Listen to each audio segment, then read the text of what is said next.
백인이 아닌 유색인종이 대통령이 된 적이 없습니다. 이 버락 오바마가 최초의 유색인종 대통령 그리고 흑인 대통령으로 취임했기 때문입니다. 버락 오바마가 대통령이 된 후 첫 기자 회견을 가진 일이 있습니다. 이때 많은 기자들이 궁금한 여러 가지 일들을 이렇게 질문했습니다. 국정에 대한 질문도 했지만은 소소한 개인사에 대한 질문들도 하였습니다. 그 중에 하나가 예전에 이 딸들에게 오바마 대통령은 두 딸을 두고 있습니다. 말리아와 샤샤라는 두 딸을 이렇게 두고 있는데요. 이 백악관에 들어갈 때에 이 딸들에게 이 강아지를 사서 선물하겠다라고 이렇게 약속했던 것 같습니다. 그래서 기자가 묻습니다. 전에 딸들에게 강아지를 사주겠다고 했는데 그 약속 지키겠습니까? 라고 이렇게 오바마에게 질문을 했습니다. 그러자 오바마가 이렇게 질문합니다. 저는 그 약속을 지키겠습니다. 그리고 강아지를 제가 사야 되는데 강아지를 사는 데 있어서는 두 가지 기준을 제가 가지고 강아지를 살 예정입니다.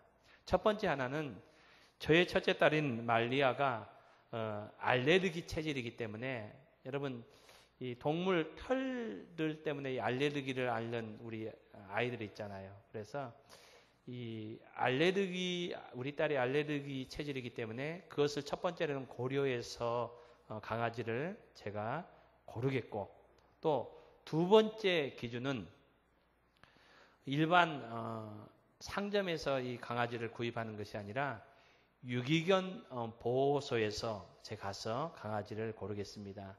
여러분 유기견 보호소가 어느 곳인지 아시죠? 예, 버림받은 강아지들을 이렇게 잠시 보관하는 곳입니다. 그러면서 이 오바마 대통령이 농담 한마디를 던집니다. 이 농담은 이러합니다. 유기견 보호소에서는 말할 필요도 없이 저와 같은 잡종견들도 많이 있겠죠. 예. 여러분 무슨 말인지 아시겠죠? 예. 이 버림받은 강아지들은 순종이 있을까요, 없을까요?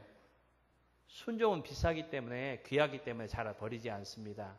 좀 병들거나 좀 이렇게 값어치가 없는 강아지들을 이렇게 버리게 됩니다. 그렇기 때문에 이 유기견 보호소에는 순종은 없고 대부분 잡종견들 뿐일 것이다 라고 이렇게 얘기를 합니다. 그러면서 뭐라고 얘기합니까? 나 같은 잡종견들도 많이 있겠죠. 이 오바마 대통령이 왜 이 얘기를 했을까요? 지금까지 대통령이 다 백인들만 됐잖아요. 그렇지만 자기는 백인이 아닌 대통령인 것을 이렇게 시사하는 것 같습니다. 여러분, 이 오바마 대통령의 개인사를 이렇게 살펴보면은 참 불우한 시절을 지냈던 것 같습니다. 그의 아버지는 미국 시민권을 가진 자가 아니었습니다. 케냐 출신으로 유학 온 흑인이었습니다. 그 흑인 아버지와 유학생 흑인 아버지와 백인인 어머니 사이에서 그가 태어났고요.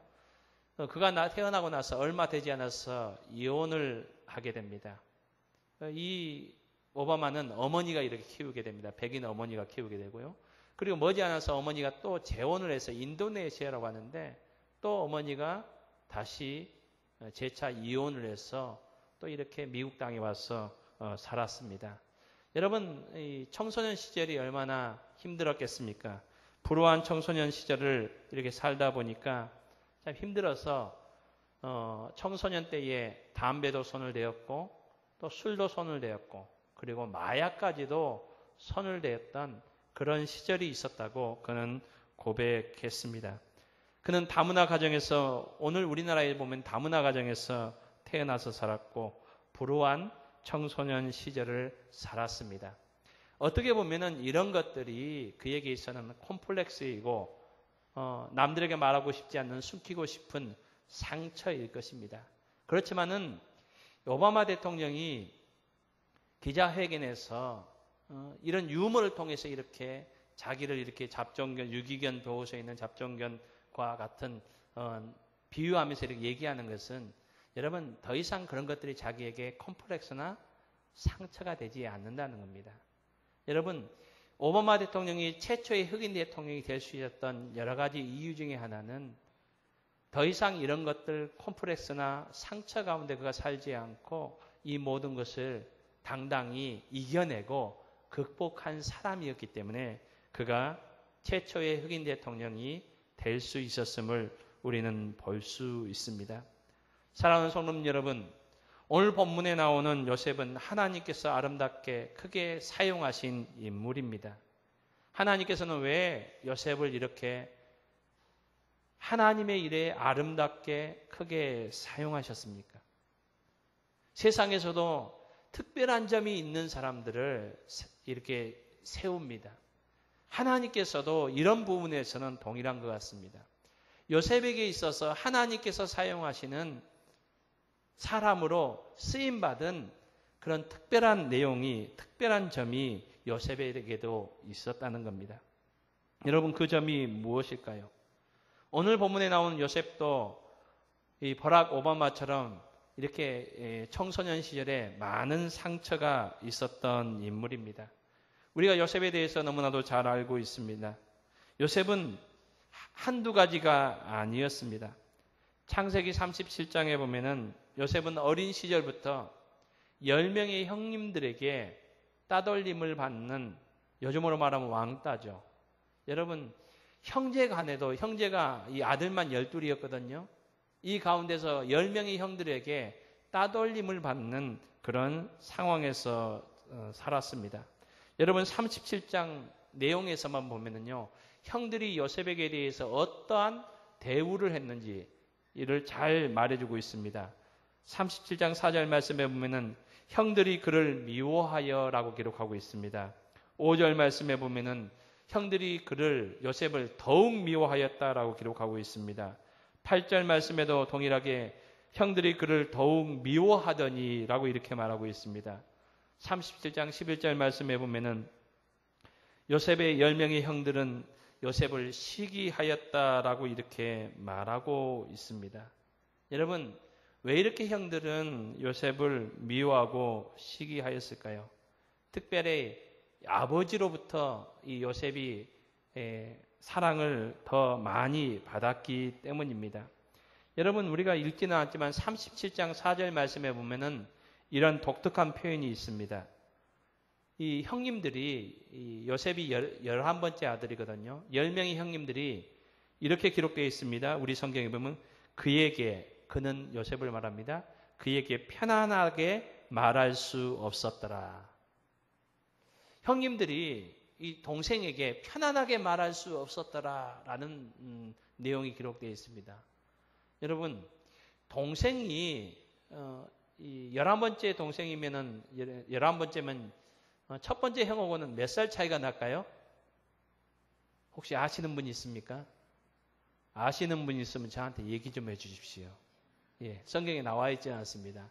그래도 여러분 제가 생각에는 한 10살 이상은 충분히 차이가 나지 않을까. 그러겠죠. 10살이 뭡니까? 15살, 많으면 20살까지도 이렇게. 그러니까 이 제일 처음에 봤을 때는 제가 성경이 잘못 기록됐는가?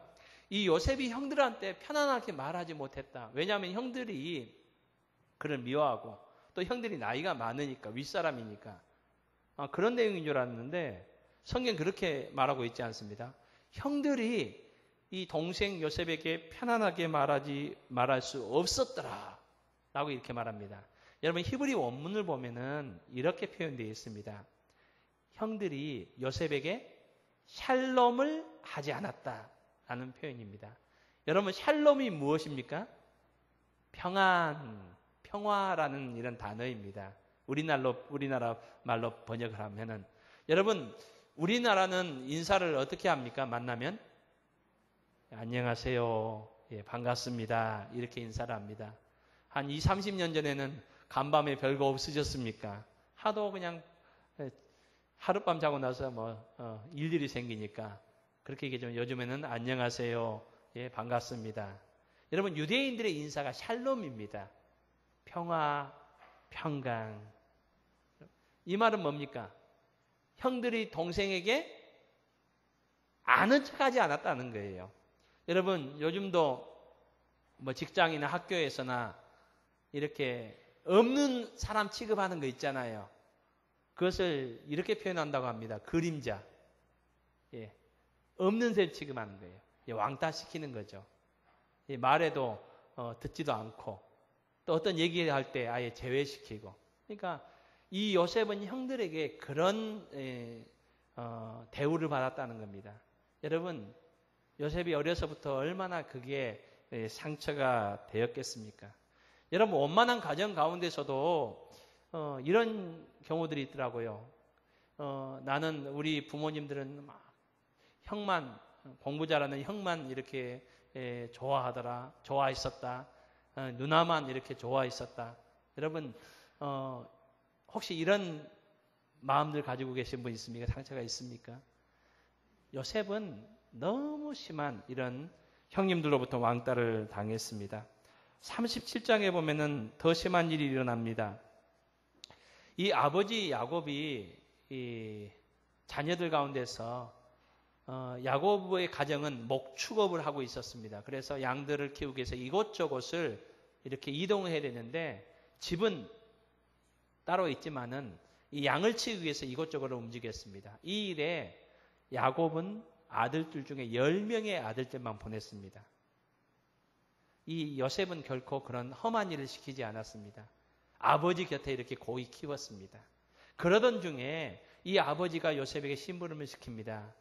지금 형님들이 세겜 땅에서 이 양을 치고 있다는 것 같은데 한번 형들이 잘 있는 거 한번 다녀와라 라고 이렇게 심부름을 시킵니다. 그래서 요셉이 이 세겜으로 갑니다. 여러분, 세겜까지는 빨리 가면은 이틀 정도 걸립니다. 조금 천천히 가면 이틀이 넘는 시간이 걸리는 거리입니다. 세겜으로 갔습니다. 세겜에 갔는데 형들이 없습니다. 주위 사람들에게 물어보니까 얼마 전에 도단으로 갔다는 겁니다. 그래서 여러분, 세겜에서 도단까지는 20km 정도 됩니다. 그 당시 운송 편이 없었기 때문에 아마 걸어갔지 않을까 이렇게 생각을 해봅니다. 그러면은 적어도 한 3일을 걸려서 지금 형들에게 왔습니다. 여러분, 이렇게 3일 길을 찾아서 온 동생을 본 형들의 반응은 어떠합니까? 동생을 보자마자 꿈꾸는 자가 왔다라고 동생을 이렇게 조롱합니다. 그러면서 아버지가 고이 입혔던 채색 옷을 벗깁니다.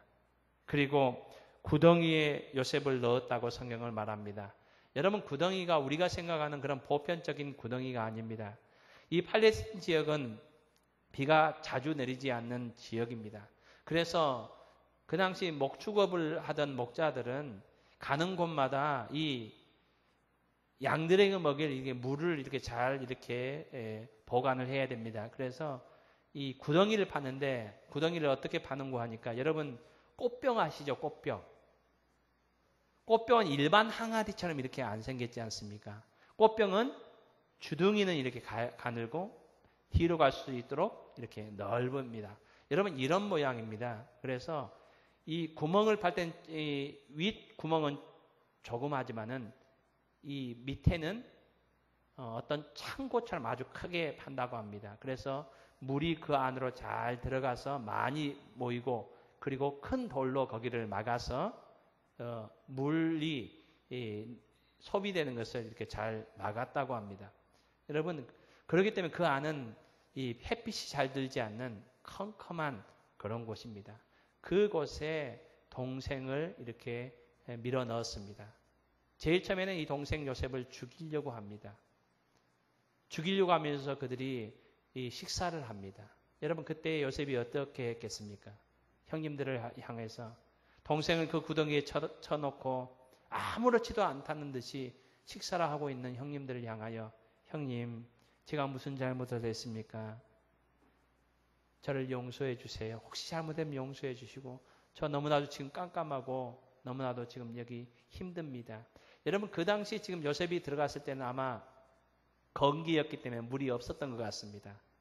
이 깜깜한 그곳에서 요셉이 이렇게 외칠 때에 형들은 그를 외면했습니다.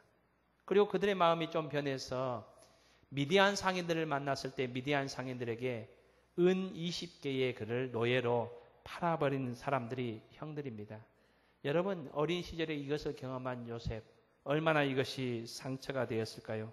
여러분, 요셉의 아픔과 상처는 이것으로 끝나지 않습니다.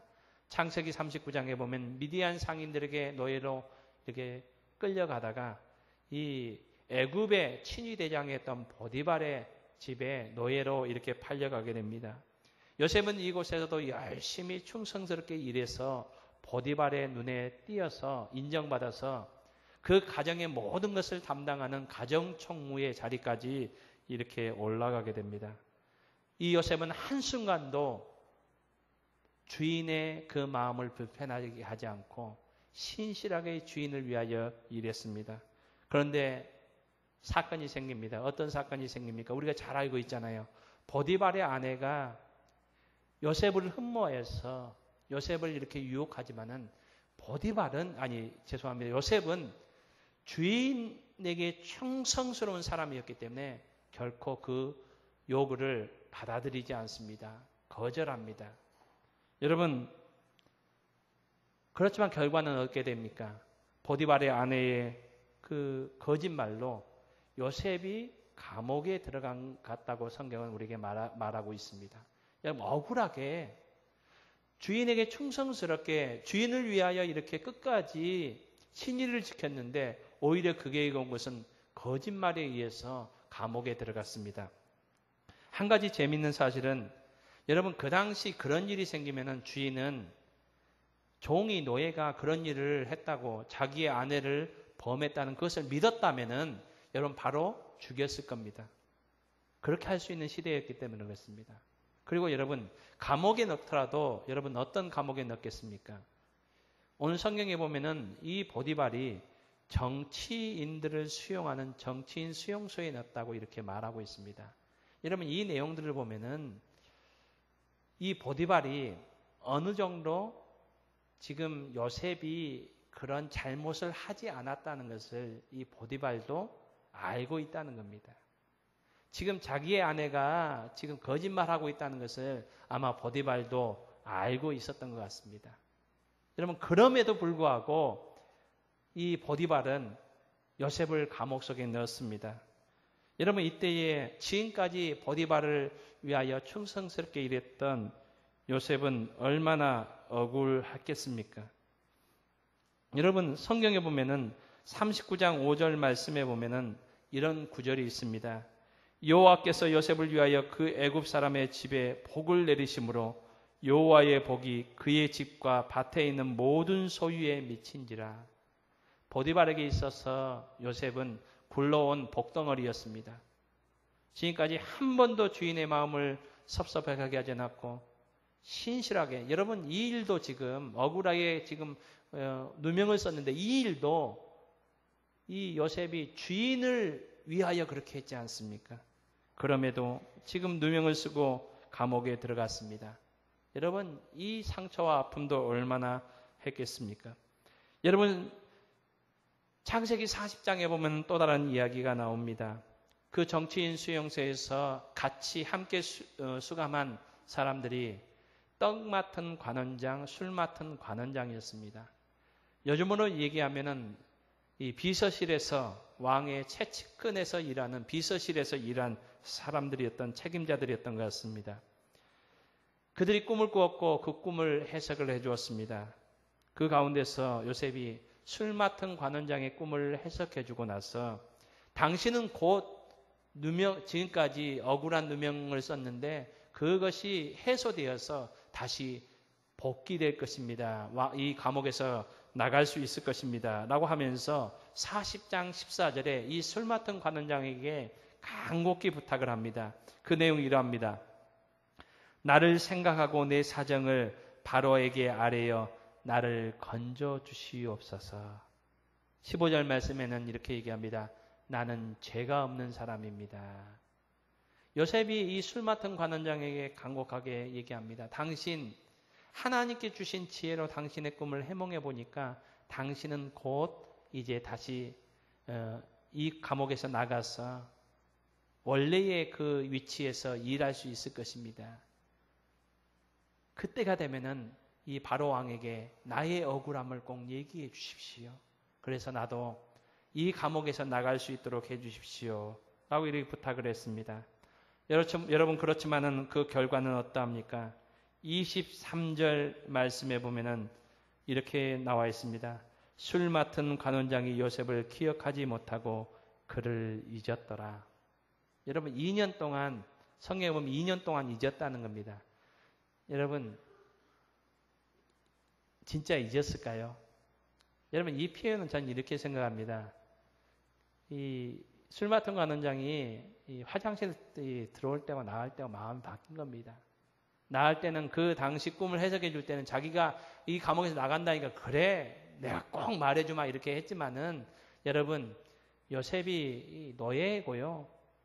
또 죄를 지어서 감옥에 왔는데 무시한 거예요. 얘기는요. 충분히 왕에게 얘기할 수 있지만은 무시당한 겁니다. 여러분 이 상황에서 요셉의 마음은 상처는 어떠했겠습니까? 지금 오늘 본문에 보면은 요셉은 이제 모든 어려움을 극복하고 바로왕 애굽의 1인자인 바로왕 다음에 2인자인 총리 대신이 되어 있습니다. 그는 이제 모든 것을 할 수 있는 위치에 있습니다. 그렇지만 성경에 보면은 이 요셉이 보디발과 그의 아내를 향하여 복수하거나 보복하였다라는 기록이 나오지 않습니다. 술 맡은 관원장에 대해서도 그가 당했던 그 아픔을 되갚았다라는 그런 내용이 나오지 않습니다. 여러분 특별히 이 요셉이 가장 큰 상처를 받던 그들의 10명의 형들이 지금 앞에 와 있습니다. 형들은 요셉인지를 모르는 상황입니다. 그런 상황 가운데 여러분 요셉이 보복하고 복수하려면 충분히 할 수 있잖아요. 자기가 요셉인지도 모르고요. 그럴 힘이 있습니다. 요셉에게는. 그렇지만 요셉은 그렇게 하지 않습니다. 그러면서 형들에게 자기가 요셉인 것을 이렇게 밝힙니다. 그러면서 5절 말씀에 이렇게 얘기합니다.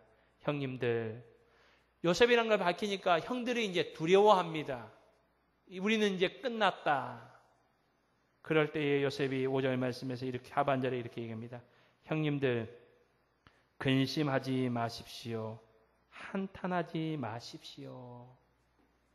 형님들, 걱정하지 마십시오. 과거의 그 문제 제가 더 거론하지 않습니다. 과거의 그 아픔 때문에 내가 형님들에게 해코지하지 않습니다. 라고 이렇게 얘기합니다. 이 모습은 요셉이 그동안 당해왔던 그 상처와 아픔, 그 모든 것이 치유되고 회복되었음을 오늘 성경은 우리에게 말씀해주고 있습니다. 여러분, 요셉만 이렇게 된 것이 아니고요. 여러분 오늘 성경을 우리가 40장, 41장, 43장, 44장을 쭉 읽다 보면은 요셉뿐만 아니라 요셉의 형들도 바뀌어졌고 변화되었다는 것을 우리는 알게 됩니다. 여러분 요셉이 없어지니까 이 야곱은 더더욱 누구에게 더 큰 이 사랑을 이렇게 집중했을까요? 12번째 아들인 베냐민에게 그 사랑을 이렇게 베풀었습니다. 여러분 여전히 이 10명의 형들은 요셉이 없어지면 아버지가 자기들을 좀 더 관심 가져주고 더 사랑할 줄 알았는데 그것은 더 아니었습니다. 이제 아버지는 이 12번째 아들에게 더 집중하게 됩니다.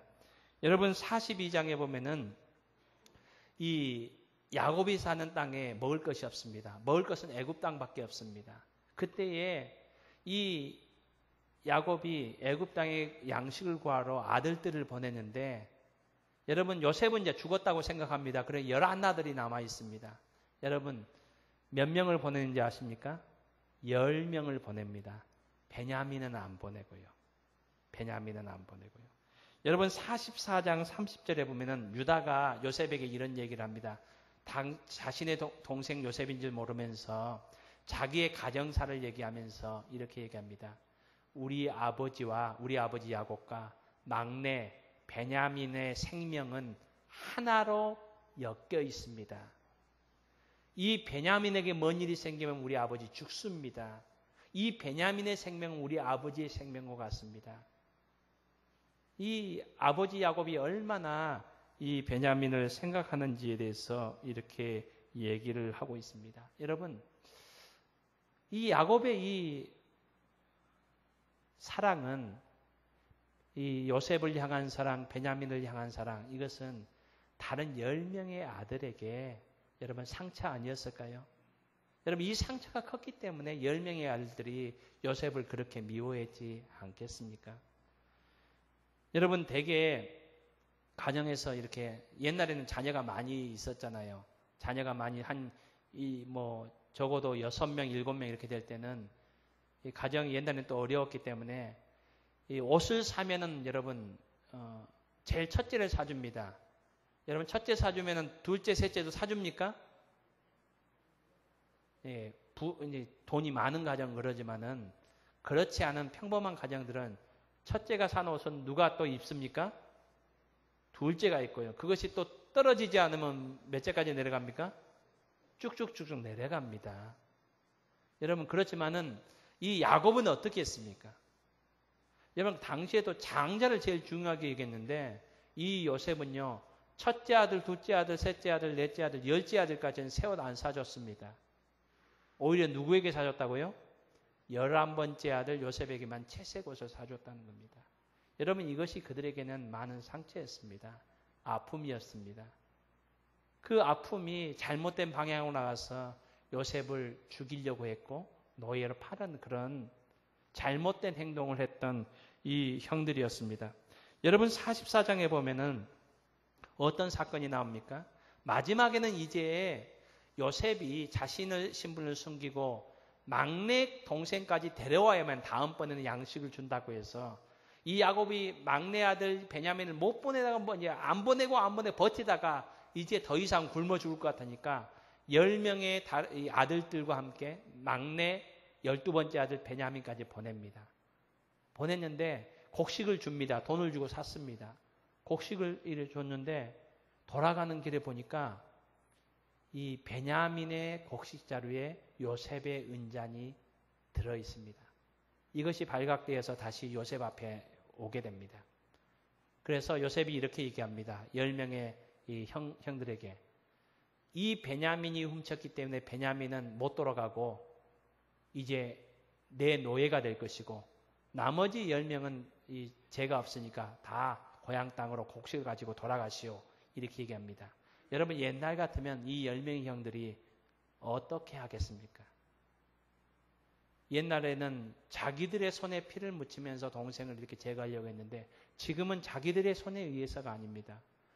어떻게 보면은 요셉이 그렇게 했지만은 지금 베냐민의 실수라고는 생각할 수 있습니다. 그냥 그렇게 두고 갈 수 있는 그런 위인들이었습니다. 그렇지만은 여러분 그렇지 않습니다. 10명의 형들이 이 요셉에게 이렇게 얘기합니다. 특별히 유다가 이렇게 얘기합니다. 내가 남겠습니다. 나를 노예 삼으십시오. 동생의 죄를 나에게 물으십시오. 동생 두고 우리가 못 가겠습니다. 여러분 이렇게 변화된 형들의 모습을 보여주고 있습니다. 여러분 어떻게 요셉이 그 많은 상처를 이렇게 극복할 수 있었을까요? 왜 형들에게 보복하지 않을까요?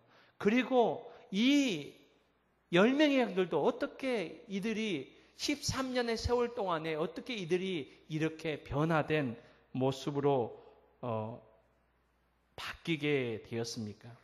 여러분 이들의 모습 가운데 보면은 42장 28절에 보면은 형들이 이렇게 얘기합니다. 하나님이 어찌하여 이런 일을 우리에게 행하셨을까? 여러분 이전에 이 형들이 10명의 형들의 이 모습들을 보면은요. 그들의 입에서 한 번도 하나님이라는 이름이 나오지 않습니다. 그런데 이제는 그들 가운데 그들이 이해할 수 없는 일이 일어났습니다. 그때에 서로 얘기합니다. 어떻게 하나님이 우리에게 이런 일을 하셨을까? 하나님에 대해서 얘기를 합니다. 44장 16절 말씀해 보면은 이렇게 얘기합니다. 하나님이 종들의 죄악을 찾으셨으니 지금 베냐민의 이 자루에서 은잔이 발견된 동생의 잘못이 발각되었습니다. 표면적으로 그렇게 보입니다. 그 상황에서 형들이 이렇게 얘기합니다. 하나님이 우리의 죄악을 찾아내셨다. 그들은 한 번도 하나님의 이름을 언급하지 않았던 사람들입니다.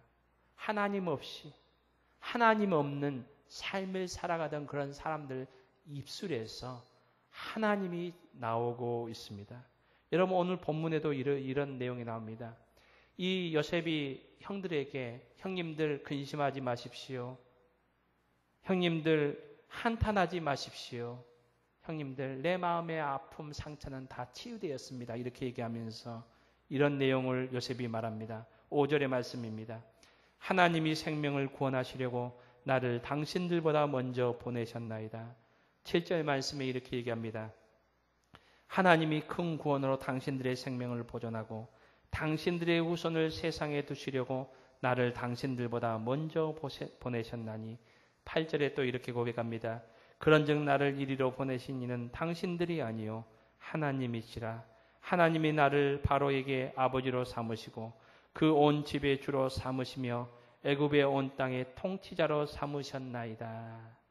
여러분, 이 고백은 어떠한 고백입니까? 내가 상처가 있었고 아픔이 있었지만은 하나님이 내 상처와 아픔을 치유하셨다라는 고백을 하고 있습니다.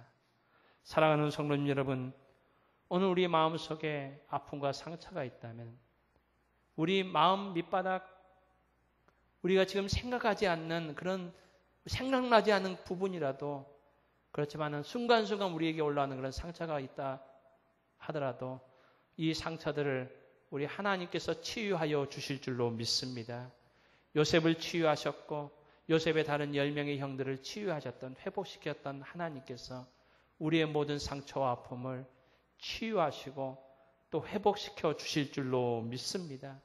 이 하나님을 바라볼 수 있는 저와 여러분이 될 수 있기를 소망합니다. 여러분, 하나님께서 요셉을 치유하셨습니다. 그 상처를 회복하여 주셨습니다. 그리고 10명의 형들의 상처를 하나님께서 회복시켜 주셨습니다. 여러분, 하나님께서 왜 그들의 상처와 아픔을 회복시켜 주셨을까요? 요셉의 삶에는 어떤 특별한 것이 있었습니까? 여러분, 요셉의 삶을 보면은요, 이 형들을 만나서 그 형들이 요셉을 죽이려고 하는 그 순간부터 요셉이 계속 13년간 계속 밑으로 그냥 상처, 아픔, 절망 자꾸 밑으로 내려갑니다. 여러분, 계속 밑으로 내려갑니다. 여러분, 그 밑으로 내려가는 상 가운데서 요셉의 상 가운데서 놓치지 않은 것이 하나 있습니다. 그것이 무엇입니까? 하나님입니다. 그의 상 가운데 날마다 하나님을 그가 바라보았고 하나님을 붙들었습니다. 그의 상 가운데 가장 큰 위기였던 보디발의 아내가 그를 유혹할 때도 요셉은 이렇게 고백합니다. 내가 어떻게 하나님 앞에서 이 큰 죄를 지을 수 있습니까? 라고 요셉은 한순간도 그의 앞길이 계속 막히고 그가 더욱더 나락으로 절망 가운데 그가 떨어진다 할지라도 그 가운데서 요셉이 놓지 않은 단 한 가지가 있다면 그것은 하나님이었습니다. 그 하나님을 붙잡고 하나님을 의지할 때, 하나님을 놓지 않고 하나님을 신뢰할 때에 하나님께서 그의 아픔과 상처를 치유하여 주셨고 회복하여 주셨습니다. 사랑하는 성도님 여러분, 오늘 우리가 이 땅을 살아가면서 여러분 상처 있잖아요. 아픔 있잖아요. 여러분, 우리가 가장 오래 같이 사는 사람이 남편이고 아내잖아요. 이 남편과 아내, 여러분 제일 처음엔 좋아서 결혼했지만은 지금은 전우애로 사시는 분들이 많이 있잖아요. 여러분, 그 가운데 평상시에는 잊었다고 생각했는데 어떤 때 딱 생각하면은 한 10년 전, 20년 그 일이 그냥 꽉 안에서 막 불같이 일어나는 그런 거 있잖아요. 여러분, 그거 우리가 잊으려고 해도 잊어지지 않고 어디 던져버리려고 해도 던져버리지 않는 그 상처, 아픔 있지 않습니까? 그것들이 우리의 마음을 아프게 하고 우리를 우울하게 하고 우리의 절망 가운데 내몰지는 않습니까? 여러분, 우리는 할 수 없지만은 하나님께서는 우리의 모든 아픔과 상처를, 우리 형제에게 받은 상처, 우리 직장 동료에게 받은 상처, 우리 친구들에게 받은 상처, 여러분, 그 눈물, 그 아픔을 우리 하나님은 치료하여 주시고 극복할 수 있도록 인도하여 주실 줄로 믿습니다. 여러분, 그 하나님 붙잡을 수 있는 저와 여러분이 될 수 있기를 주님의 이름으로 축복합니다. 성경의 인물 중에 죽지 않고 죽음을 보지 않고 천국에 간 두 인물이 있습니다. 한 인물은 엘리야고요. 두 번째 인물은 에녹입니다. 에녹에 대해서 성경은 두세 줄밖에 기록하고 있지 않습니다. 그 가운데 한 내용이, 기록한 두세 줄의 내용 간의 한 내용이, 에녹은 300년 동안 하나님과 동행하였다. 이 말을 제가 여러분에게 다르게 표현한다면, 에녹은 300년 동안 한순간도 하나님을 잊지 않고 어떤 순간 가운데 하나님을 신뢰하고 하나님을 의뢰하였다. 그래서 하나님께서 에녹을 사랑하셨고 그를 하나님의 나라로 이끄셨습니다. 여러분, 우리의 삶의 형편이었다 하든지 우리의 상황이었다 하든지 하나님을 우리가 바라볼 수 있기를 원하고 하나님을 우리가 의지할 수 있는 저와 여러분이 될 수 있기를 주님의 이름으로 축복합니다. 많은 아픔과 상처를 가지고 갔던 또 한 인물인 다윗은 시편 139편에서 이런 고백을 합니다.